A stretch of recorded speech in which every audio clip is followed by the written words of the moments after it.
We have been duped by feminism, sexual liberation, and antidepressants. We have been told that we are powerful and free now as women, but we feel tired, wired, and bitter. We're mostly eating right, exercising and meditating, wrangling to do lists, and arranging playdates. And yet there's a haunting hollowness beneath the huge complaints. What if I told you that there is a huge storehouse, a reservoir of energy inside of you that has not been tapped, that you could feel light and pulsing, excited and alive in ways that a wellness lifestyle cannot deliver, that you could trust yourself, that the world could feel safe, and that unexpected and expected delights could start to illuminate your path. No coach, therapist, doctor, or guru required. Just you learning to get real, present, and attentive with you. I feel like I'm here to matchmake your inner parts for the greatest love affair ever written. I want to help you learn first where you're buying eggs from the hardware store, which is the source of all pain. I want to help you master entering through the upset, which is the only spiritual practice you'll ever need, and to get real comfortable putting on your villain crown, which is, in my opinion, the key to true power. And then you'll attune to your inner yes so you can live the life defined by the specific pleasure of who you are. I am so excited to announce my latest book called The Reclaimed Woman, which is available for pre-order now. So if you head to the link in show notes, you can learn more about bonuses, events, and companion offerings. And I cannot wait to see your gorgeous face on the path.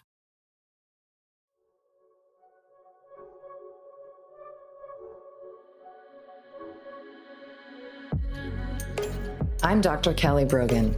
You may know me as a New York Times bestselling author of a book with an exploding pill on the cover, renegade psychiatrist, pole dancer, or honorary member of the Disinformation Dozen.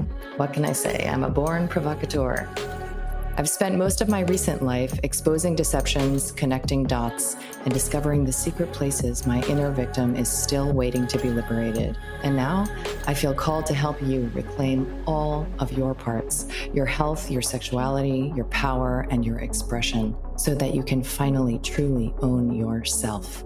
I want to ignite in you that inner knowing and the pulsing vitality that lives beneath your disempowerment, disconnection, and resentment, so that you can audaciously, courageously, and playfully alchemize your struggle into the specific pleasure of who you are.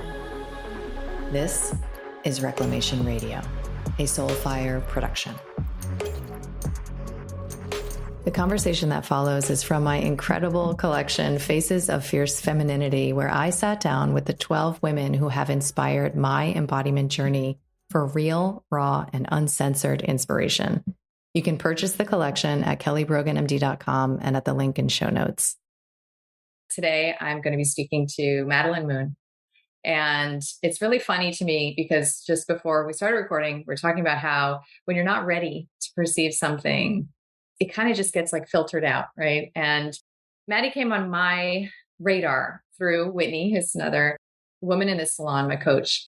And we were talking about how does a woman express without words, right? Like, what does that even mean? Does that mean you throw shit? Does that mean you like just have tantrums everywhere? Like you just pout all the time? Like, what does that mean? And she started to share with me videos that Madelyn had made on this exact subject. And I was hooked, and I consumed basically like every free piece of content that was out there, and then started to invest in her amazing, little spaces and worlds in her platform. And I ultimately reached out to you at the end of my relationship, not knowing that it was the end, because I had this stirring inside of me around something I'd been studying. I've been listening to David Data for 10 years, obsessively, almost like a security blanket. Like I'll just like turn on like a lecture or something.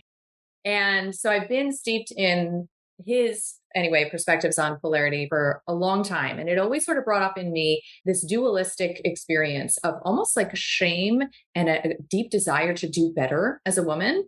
And also the longing, like the yearning for something. As my friend Charles would say, like my heart knows is possible, right? And so I reached out to you because I wanted a polarity coach. And I thought that that was going to, sort of fix everything. And I want to talk to you about, the blind spots in the sort of polarity world. And you had reminded me that I was on your podcast as like a guest on your podcast, I don't know, 10 lifetimes ago. And it was such a perfect example of like, we probably had a great conversation. I don't even know. And there was no way I could even appreciate you at that stage, like appreciate what you represented or fully take you in. And so it's such an example of having to like spiral around and around and around until I feel, at this point, I so see you, woman, like I so appreciate and see you, and what you're bringing to this space is really essential. So I want to sort of unpack some of the big topics that I know you've spoken about and I've been to your various offerings on. But I want to start out with just kind of getting into this subject of polarity. And I'm assuming that most listening have heard of this either through me or elsewhere. But what does this mean to you? What does it mean in dynamic in terms of romantic relationship? And does it have relevance in the rest of life? Like, why should we know about polarity and its import? And maybe specifically as feminine essence beings, as women. Mm-hmm. Yeah. Thank you for that beautiful introduction. So wonderful to be here. I love these full circle moments. Yeah. So polarity in the world of yogic intimacy. So how can we create intimacy with our beloveds and with the world yogically? That's really what the David Data body of work of polarity speaks to. There's a couple different types of polarity. So I'll speak to that one first. That is looking at embodying these two poles, the feminine and the masculine. You can do that within yourself. Everybody has feminine and masculine. And if you fully enter one of those poles and your partner commits to fully entering the other pole, you create what is otherwise called yogic intimacy. And the feminine, if she, let's say it's a woman being in the feminine, if she totally takes on that pole, she becomes energy. So there's no more sitting still. If she's fully entering that pole, she's moving, she's revealing pleasure through her body, she's emoting sounds. And moment to moment, she's showing how she feels about something. Like maybe she likes the way he's looking at her and she reveals that through her body. Maybe she doesn't like the way that he's looking at her and she reveals that through her body. So she becomes the embodiment of energy. There's no stoicness, there's no poker face. That would be more of like the masculine side. So then the masculine is depth, consciousness, a tree standing perfectly still, breathing very, very, very deep. The more energetic she gets, the more or the deeper breath he invokes. So when we do this together in partnership, like in these moments, it gets really hot. Like it gets spicy. Like all of a sudden, you kind of feel like you're having sex without even taking your clothes off. Mm-hmm. So that's one aspect of polarity. And it's a great, great, great thing to do when you're in a good relationship that wants to get better. It's like not the end all be all of fixing all the trauma, all the attachments, all the deep seated issues. And in fact, if you go to that and you think that's the answer to everyone listening to this, oftentimes it will mask those deeper issues and it'll actually make you feel as a feminine being more repressed. Because you'll love those ideas of like, oh, I'm gonna show my pleasure, I'm gonna move, I'm gonna be energy. I'm finally finding a place to have permission to reveal. Like we're looking for that as women. We're looking for a place to reveal our emotions. And yet, if you find yourself back into that box, because it is a box in its own way, it's beautiful, it's rosy, it's sparkly, but it is its own box. You find yourself there, and all of a sudden, all the things that aren't energy, like your stoicism or your depth or your lack of expression, all of that stuff then becomes wrong or bad. And it's almost like you dig this deep well if you go into polarity work before first looking at the unsexy safety work, just deep relational safety and consistency and like being each other's caretakers.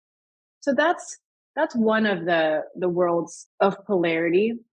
And I'm not saying directly that, David Data is teaching these things. I've actually never worked personally with David Data. I've worked with students of David Data. And I've been in this community for a long time. I just don't want to speak directly from what he teaches, but rather what's starting to happen in the polarity space. But then there's also much healthier versions of polarity. Like the way I like to think about it is just Shiva and Shakti, like energy and consciousness without the have tos or the musts or the gender roles that are kind of subtly, insidiously snuck into this polarity world. Just Shiva and Shakti, like presence meets love. And we can play with that to create sacred union. Like we can play with that as two equals coming together. And then there's polarity in all the other ways of life, like an avoidant attacher and an anxious attacher.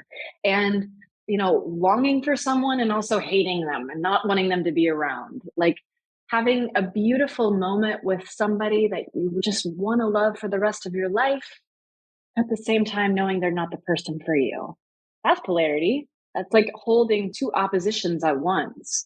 So polarity is all around us. It's just like this the dichotomy, this opposition that we have to sometimes learn how to stretch and hold because the opposites can be so intense.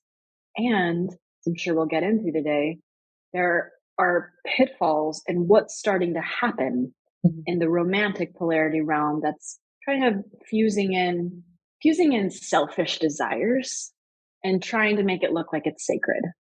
This is such an essential this topic, and as you've so beautifully depicted, to me is at the core of some of the deepest questions humanity is facing in this moment, right? So of course it has to do with optimizing your relationship, but the truth is that polarity can be war or it can be, sacred union in the most organized and harmonizing complementarity.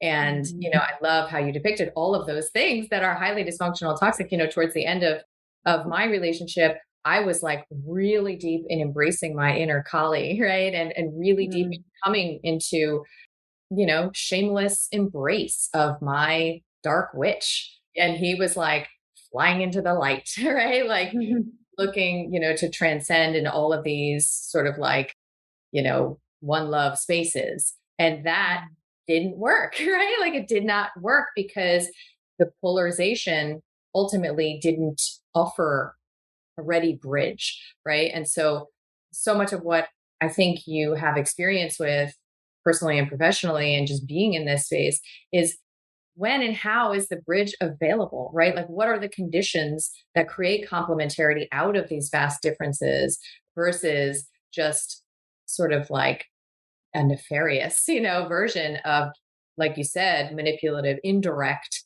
means of meeting needs and trying to find like the quick route to getting what you want and feeling in your power, because I love the Shiva Shakti offering because I think, and I want to talk about this, that so much of what feels available in a properly polarized relationship is turning into like a playground, what would otherwise be a battlefield.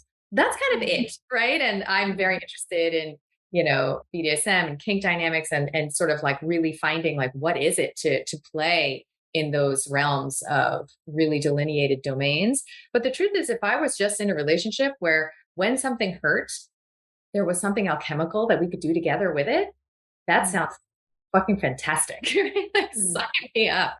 And so I can almost anticipate like what it is that you've experienced. What I want you to share, how are you seeing, Data and others, they've been at this for decades, right? Like we've been marinating in these teachings that there is a way for a woman to get what she wants and for a man to get what he wants in dynamic, but it requires that you get out of your own way, right? It requires that you learn a different response to habits of self-defense, that you've acquired rightfully over your lifetime.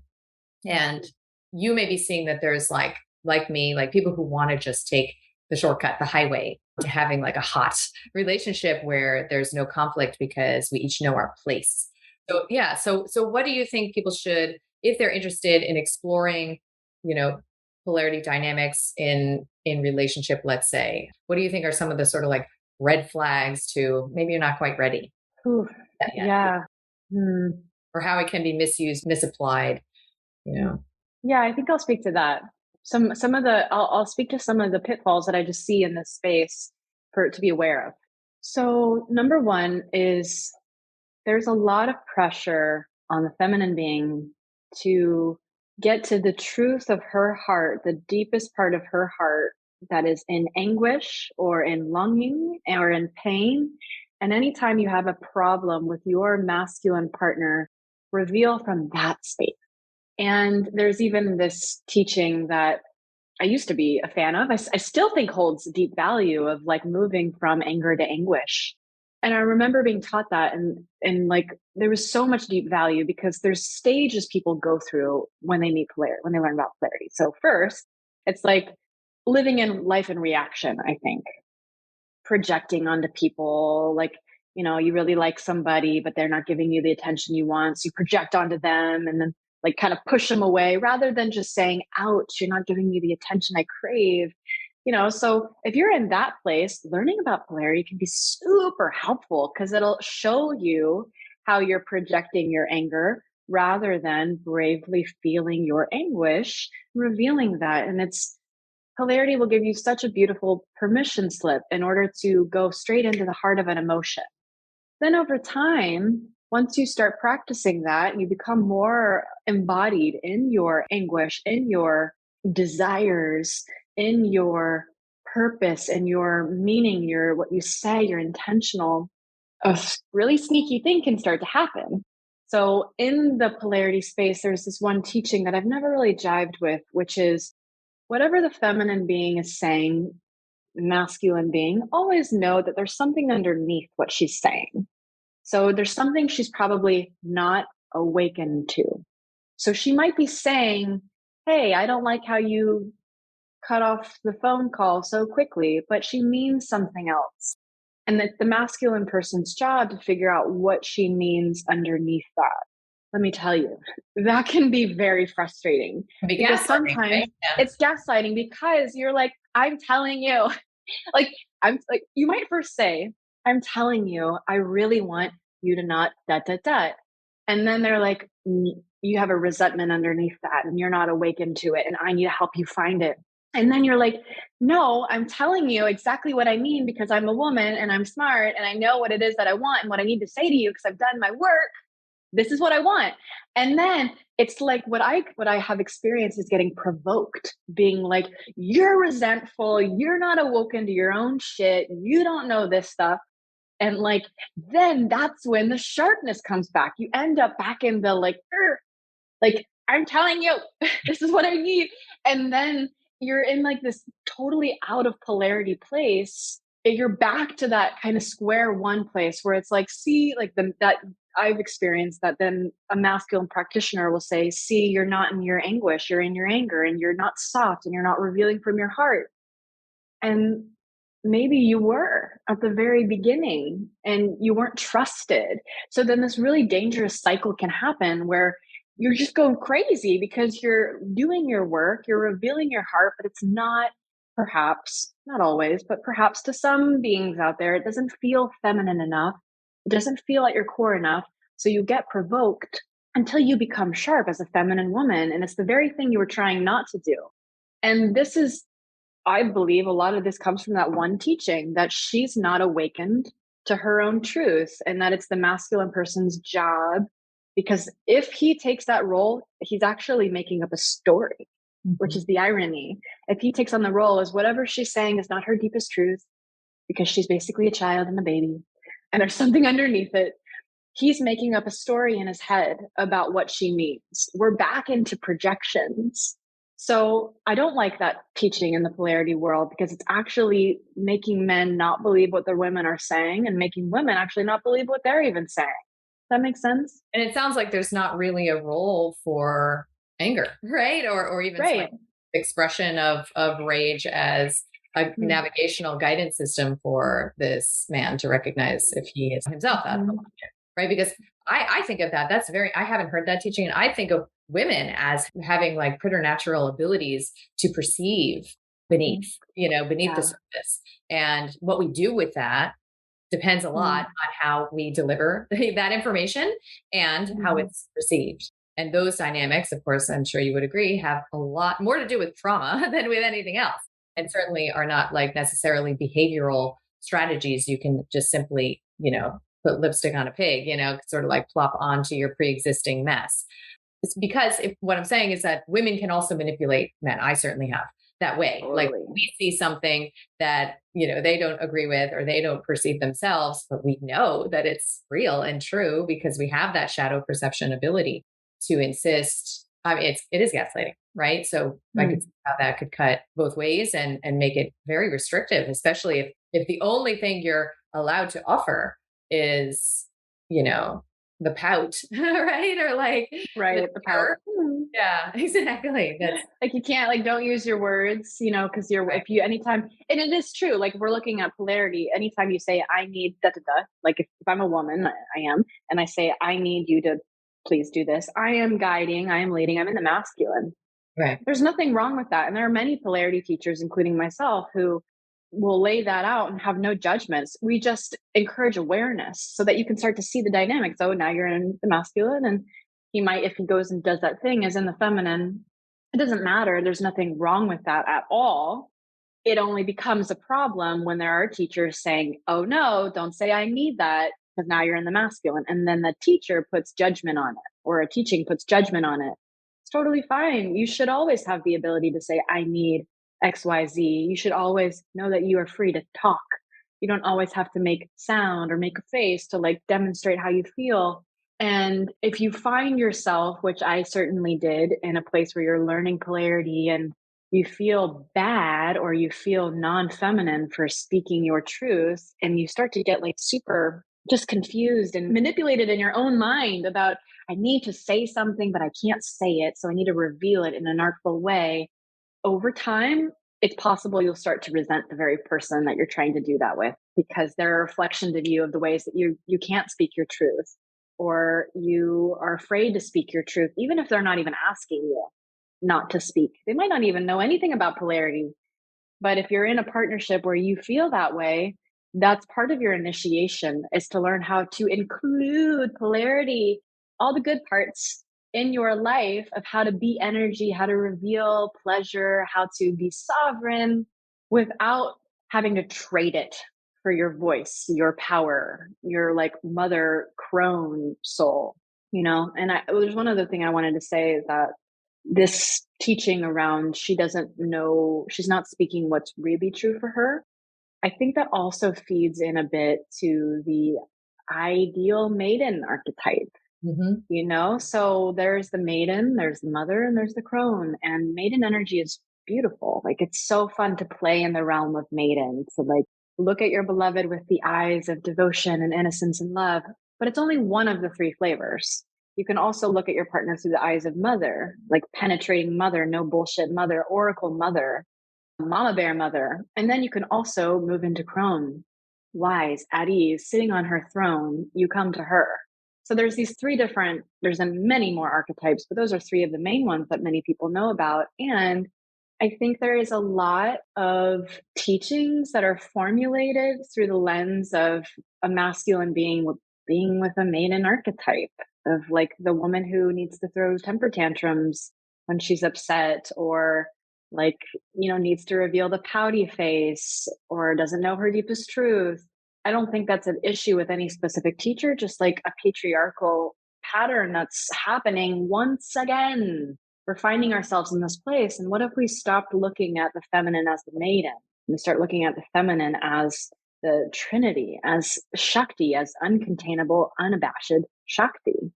Absolutely. I mean, I think that it's part of the woundology of, it's the mother wound, right? It's part of like the consuming vagina dentata of the mother that Mm. most men who've been castrated by their mothers, Mhm. need and require of women, that they be subdued and submitted.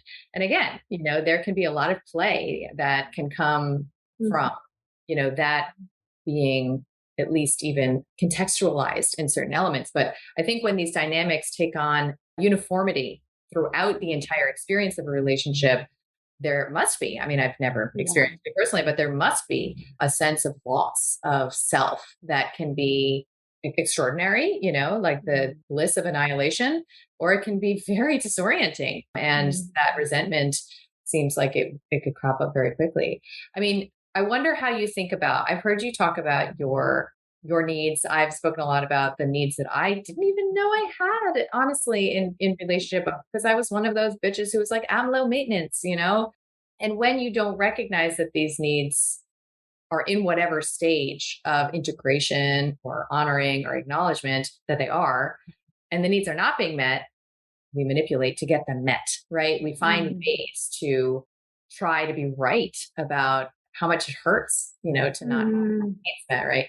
So, obviously in Data's teachings, and I'm sure others, there is like, that's the second stage, right? Like the first stage is like the me. And then the second stage is like, okay, let's discuss our needs and negotiate, and we'll see how compatible we are. And it's really unsexy and it's really tempting, to like fly over that stage into the third stage where everything is just like magic and sorcery. And Mhm. you're in this alchemical like playground with your partner.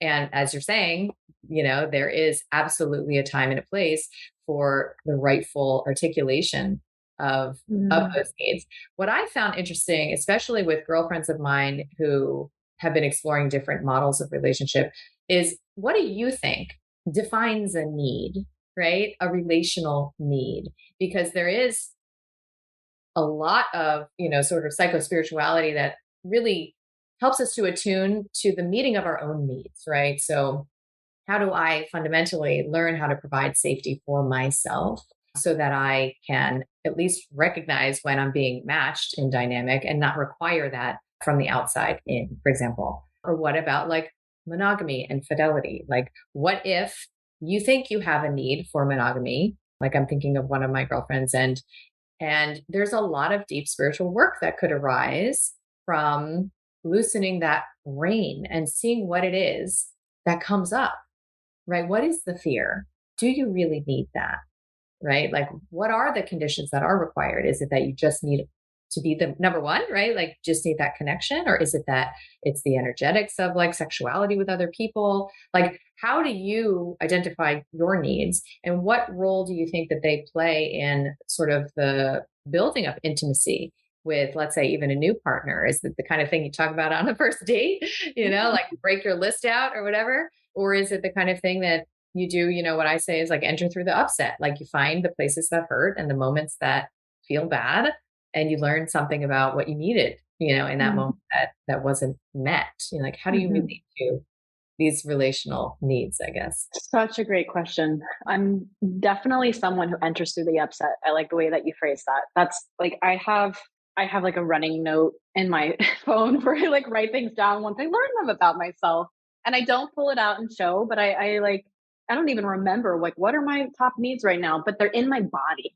Like my body knows. And I'm at that space where I've done like I think, if we're looking at the chronological order of how we grow into our needs, it's definitely every relationship takes us closer and closer and closer and closer. I think it's really hard, hard, hard, hard, if not impossible, if you're doing the work even a little bit to go backwards.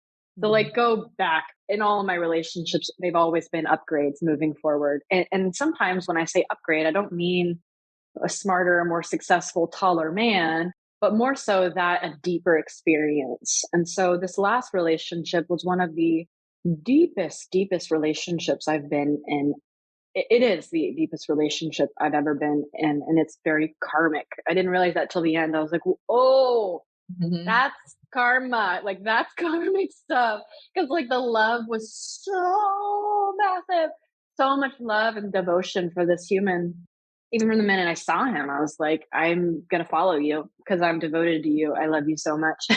I didn't really know it at the time, but my body did. It was just like I oriented towards him. And that was a very, very, very interesting experience that took me very deep because when you're a I consider myself a very powerful woman, not as in like I can create everything I want, but like I came out of the womb knowing who I was. There was power and like, I know what I'm here to do and I'm going to do it. No one's going to get in my way. Like that's kind of how I came into this world. And then I met this man who all of a sudden I was like, I don't know who I am anymore.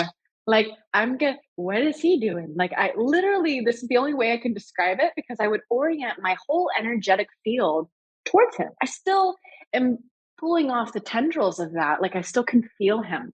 I can feel what he's doing right now. There's like a weird psychic energy. And like, that took me super deep.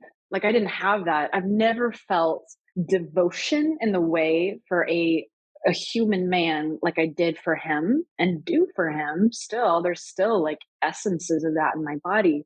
And for me, like what I'm here to do is be in devotion. Like that feels like it's my gene keys, life's work, it's my purpose, it's everything is devotion. And to be in devotion to a human being who created so much beauty and also so much pain and lose myself in ways in the process was an initiation of a lifetime. I experienced so much, and I never would have received that initiation of choosing me. So I Yes. had to, in the end, make a decision to choose me. Yes. And that has rippled into my work, that has rippled into, I bought a home out of the breakup. Like all this stuff has happened. And that was a massive capacity stretcher to walk away from something I was so devoted to, a human being I was so devoted to, and turn that devotion to myself. Yeah. It was painful. It like felt like cutting off a limb in a way, but I did it. And like karma has been, like my ancestry in some way has been cleared. Like some massive shit has been cleared. And that, that the need in that is a little bit harder to put into words because it's like this massive core experience that I know I'm going to be taking in all of my experiences moving forward. And I wouldn't trade anything in the world. And I'm glad I didn't get needs met because it's showing me, it put in my body what it feels like for me to meet those needs myself. And I'm doing it now because I didn't have that. So if you leave a relationship and you're like, okay, glad that's over, I'm gonna go date again, you like skip over that whole deep Yes. experience, which so many women do because they're afraid to feel. You're going to keep staying in that loop of like not figuring out your needs. But if you actually let the painful experience of love that isn't enough to be a lifetime love, love is that this person is so beautiful, but yet it's not meeting my needs. If you actually let the pain of that experience be like a garden and the soil is super fertile, you can start to put in the seeds of what you're taking a stand for in your next relationship. And I talked about this the other day in one of my classes where I think breakups are a lot like sex magic. Like you're blasted open in both experiences. And some people plant, I want a car, I want this, like in the minute of their orgasm because their field is so vulnerably open. It's a great time to plant seeds. Sex magic is an amazing way to manifest. So are breakups. Yeah. So are fights because you're so open, you're so activated. So if you plant seeds of like, I'm a woman who takes a stand for equality, I'm a woman who takes a stand for non-reactivity, I'm a woman in those moments, you can create it in a way that you cannot create it when you're just in the second stage trying to like analyze, you do this and I do that, blah, blah, blah, blah.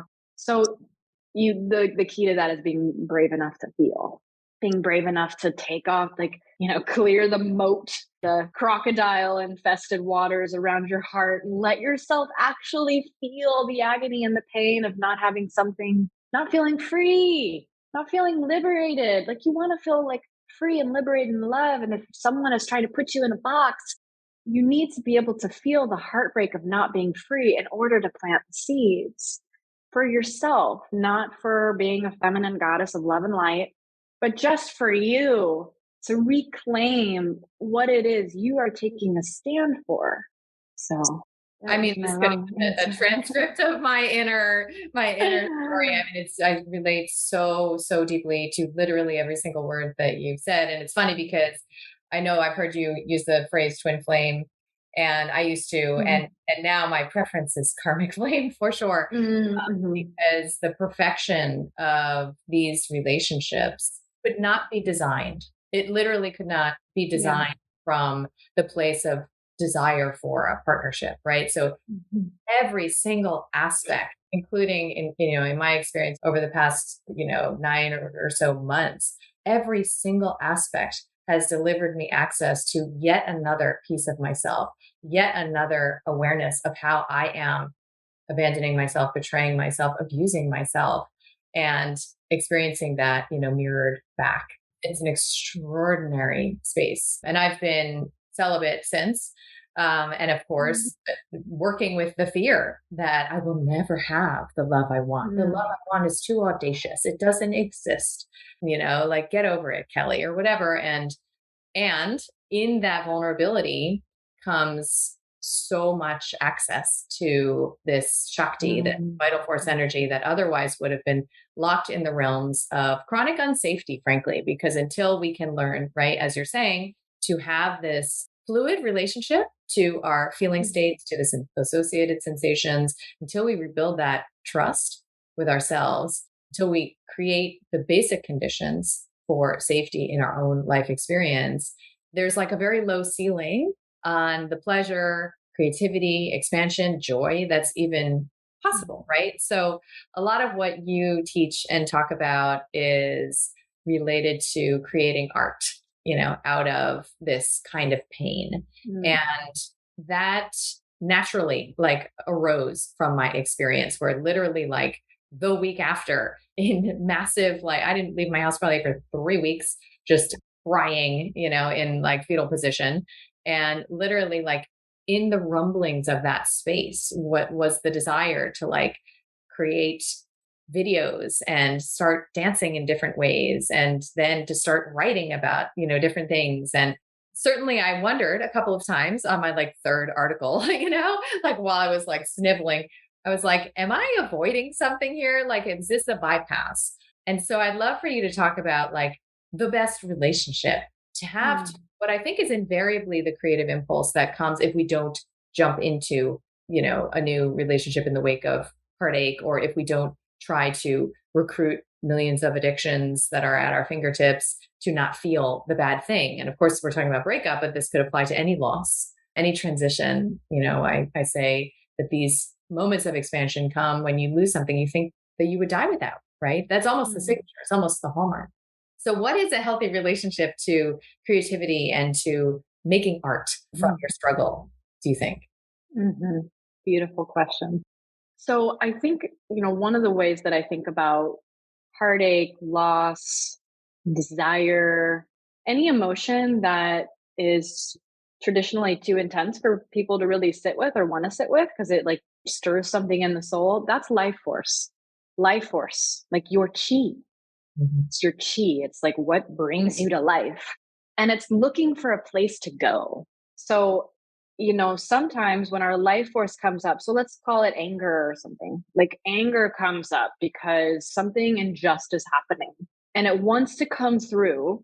And if we don't know how to own our own experience of that life force, because we're in a polarity world where we're not supposed to be angry, we're only supposed to have anguish, or we're afraid that our experience is going to cause a reaction in our partner and we want to walk on eggshells to ensure they don't do that, or we're just confused if our anger is just, and we're kind of gaslighting ourselves, like, am I allowed to feel this anger, or am I being a crazy woman?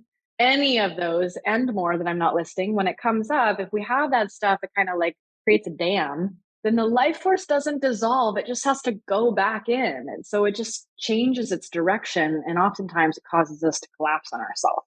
And when you were speaking earlier to the ways that we as women can sometimes manipulate as well, because of course we can, that's one of my go tos that I would do in my previous partnership.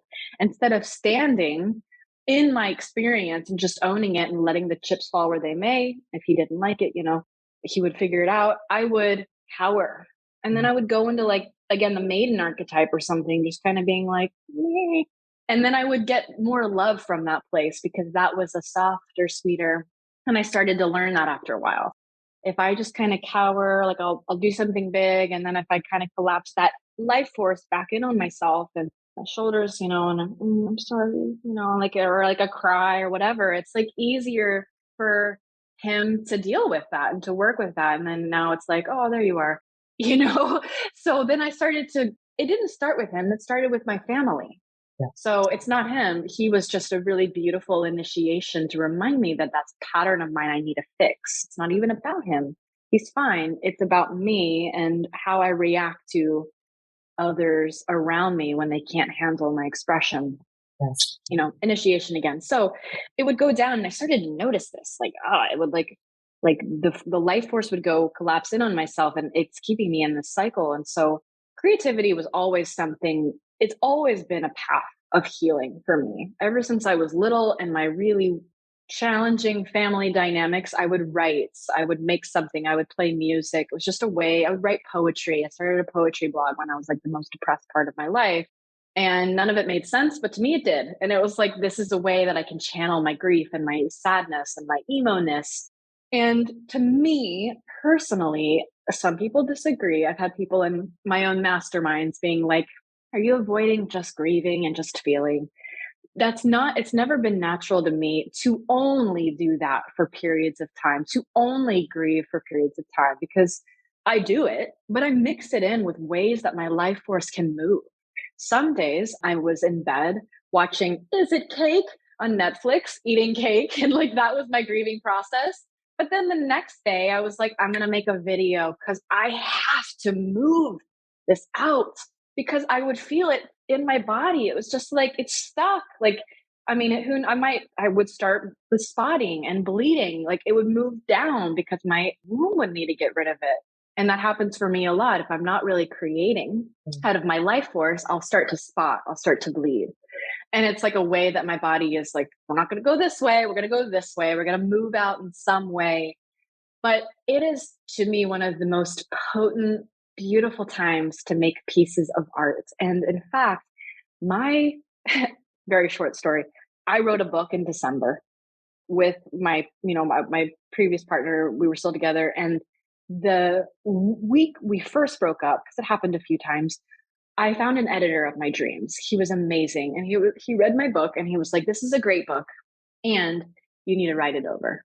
You need to start again because there's not enough structure. And this is the same week I'm watching Is It Cake in my bed.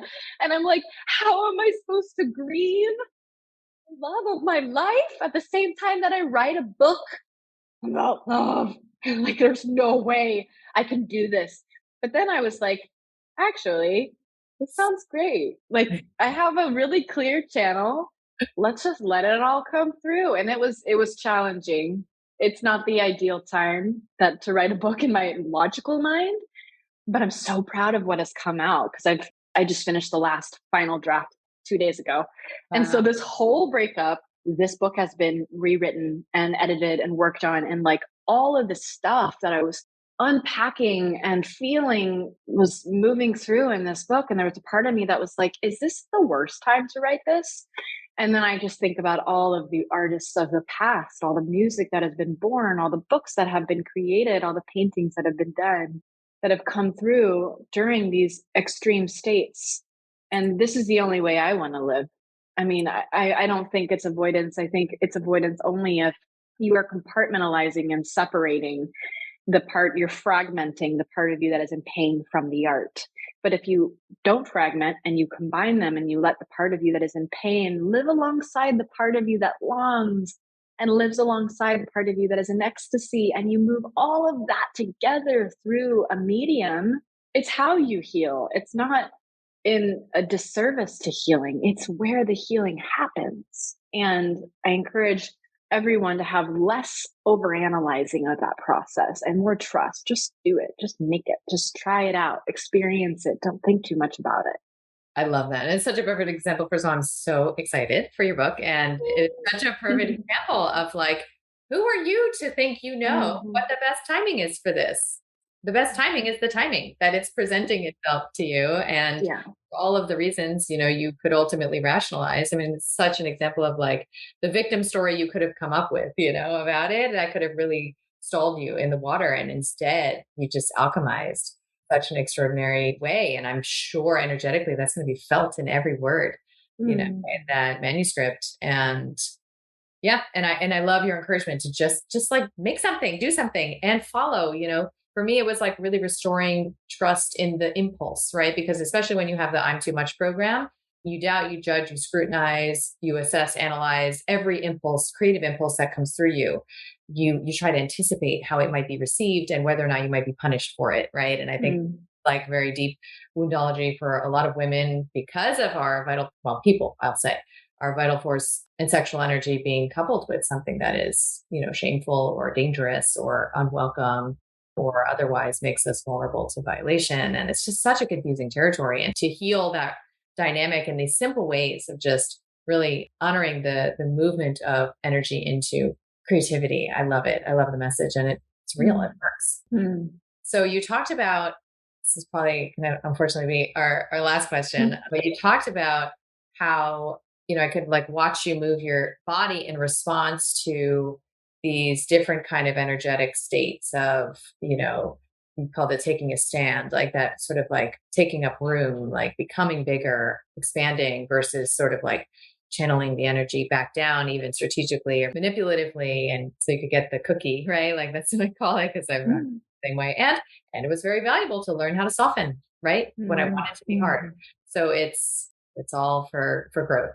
And I know just a bit about what you've shared publicly on your historical relationship to your own female body over Mm. your life has not always been this self-attuned, self-possessed, compassionate, loving, and in allegiance, right, to yourself. You've had a very different relationship to your body and one that might be described as sort of like a power over, right, kind of Mm. dynamic historically. And I wonder if you could talk a little bit about like, what do you think it took to, like, I experienced you as such an embodied woman, like full range of energies. And what did it take? Like, how do you think you saw the opportunity to really lay down the armor in the very specific way that you were wearing it? Mm. Are you speaking kind of around the era of my life of being a bodybuilder? Yes. Okay, just want Correct. to make sure.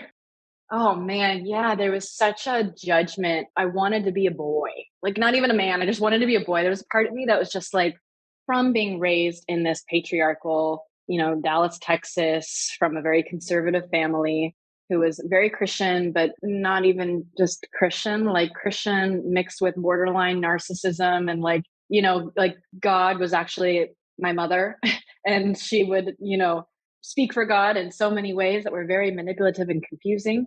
And all the messages that I received around this ultimately led to women are servants, they are to be obedient, they are less than men, and any woman who takes a stand in a way that only men can are not going to go to heaven, they're going to go to hell. And I became a bodybuilder as a way to channel my self-hatred. That was the way the life force could move through me at that time. I had no other tools. I had only eating disorders and I had working out. So either like my life force was not eating and kind of controlling like my manipulating my body in that way, or moving it through with pumping iron and like competing and being one of the guys who like doesn't feel feelings. And I was eating at one point in my life 238 grams of protein a day.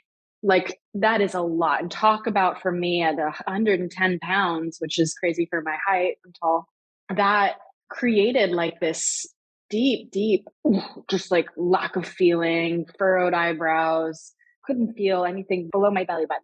There was no sex turn on, there was no desire. And I think one of the first things that cracked me open at that time of my life was there was a moment after the second competition that I did where I remember just feeling this deep grief of like, wow, I'm 22. This is the time I'm supposed to be the happiest, the most full, radiant. And I hate myself.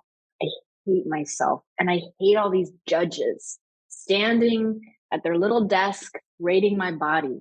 And I felt just a little bit of anger in that, a little bit of anger at myself for like giving this panel of six people permission to tell me like what my body ranked as, anger at myself and anger at them. And then just like, but then I felt it and then I allowed myself to feel that anger and let it catalyze me into a new place. And from that place, everything was born. Everything was born from that little spark of grief, self-loathing, and anger. So I'm so glad that I could feel that because it made me wake up and realize I can't feel myself. Where do I start and where do I stop? And why do I keep looking to this random group of people to tell me, and men personal trainers who would circle my body in the problem areas. And like, I just felt loathing all around, just like, I want to feel what is me. I want to feel that. And so that was 2023 probably when that moment happened. And I found teachers to teach me about feminine embodiment. And I'm so deeply grateful because it taught me how to experience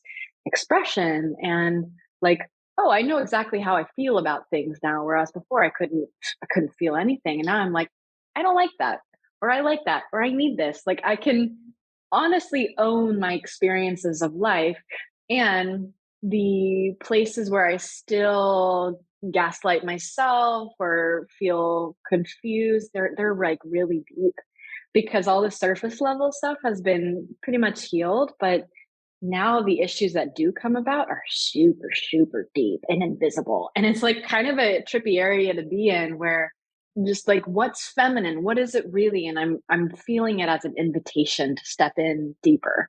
And it's exciting and it's expansive. But all that to say, like, to answer your question, I really am grateful to those less than stellar emotions, because they're what kicked off all the beautiful pleasure and bliss and sexual intimacy that I now feel is so accessible. But it started with just owning my anger around not being able to feel myself when I was 22. And from that feeling, even that tiny little ember, a whole fire was built, which has led me here today. So beautiful. Yeah, I've talked about that. I think we all experience that moment, maybe several of, I think of it as like a dark feminine initiation, like when you finally get to Mm-hmm. the place where you can stand in that like righteous fuck no, you know, Mm-hmm. and really align with yourself. You restore, that connection. Mm-hmm. And I so relate, having never been a bodybuilder, but even just like an intellect, like just being somebody who identified as an intellectual, who literally I was totally unaware of a single emotion I ever had other than being annoyed for like my entire life prior to, 5 years ago. So I think this is very valuable, right? Because I think otherwise we can sort of get the idea like you were kind of born this way, you woke up this way, or not, right? Like that's for her, that works for her. But like, what about me? I don't even know what I feel. Like, what does that even mean? And to know that there is an arc, right? There is a journey, there is a process of accessing that Mm-hmm. and the armoring that is very almost Mm-hmm. archetypal. I love it. So Mm-hmm. on the heels of that, Madeline, I'd love for you to share. I'm asking everyone this question. What is your favorite tool that brings you into your body? Like, let's say you were to go back, slide back somehow into that, place of self recrimination or loathing, or, start to even interact with your own body that way, or interact with the world in this, sort of like warfare energy. What do you do? What works for you to bring yourself back home? Yeah. Mm-hmm. Well, I have to be on brand with this question. For me, it would be creativity. Yeah. It would be turning water into wine. It would be looking for the ways that I can be an alchemist of my own life, not just creativity of like, not just, I don't mean just creativity. All creativity is beautiful. What I'm speaking specifically to, though, is looking at where I hold pain or longing or desire, and how can I make something either for myself, for a beloved, or for the world, that I get to blast out through that very experience, because that's the way to heal for me and for a lot of people. So I would have to say that. I love that. This has been such a nourishing conversation. I don't use that word because I kind of find it gross. However, it's really what comes to me. And it really has, I feel just like, yeah, saturated with so much wisdom. And I really enjoy being in your energy. So thank you so much. There were many topics we didn't even get to. I wanted to ask you about money and so many things that are, things that you've shared your perspective on. So I encourage everyone to check out, your offerings and to head over to see what you're up to next. Cause I know you're like me, always on, always on to some new tip. And that is the creative arc, right, of feminine. It's so dynamic and ceaselessly captivating, and you embody that. So thank you so much for being here and for this conversation. Thank you, love. Thank you for having me.